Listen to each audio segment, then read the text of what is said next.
Before you set a foot on your first flight, you saw what happened with Kalpana Chawla, and then she was an incredible Yes, woman, absolutely. inspiration Great for all friend of us. and role model. Yes. Yeah, like she was a friend of yours, she was a role model, and you saw her death.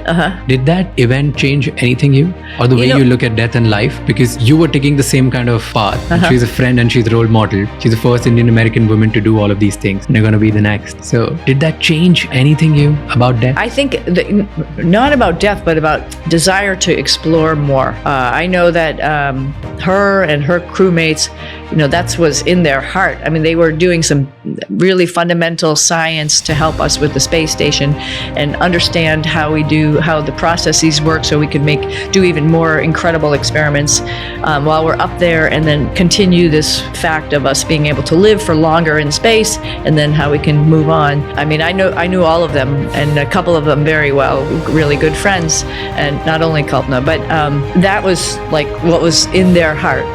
Dave Brown was a really good friend.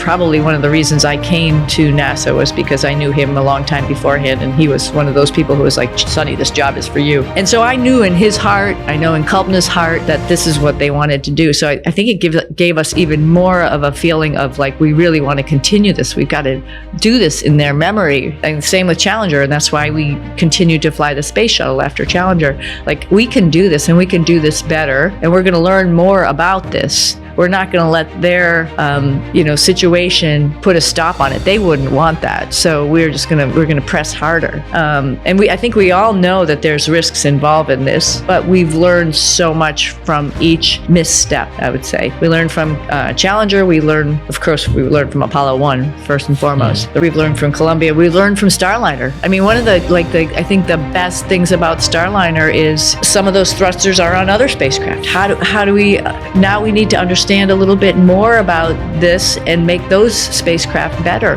And what are the questions we didn't ask? And we can ask those questions for the next spacecraft that we're going to fly. So it didn't scare me. It got me ready to go and happy to explore in their name.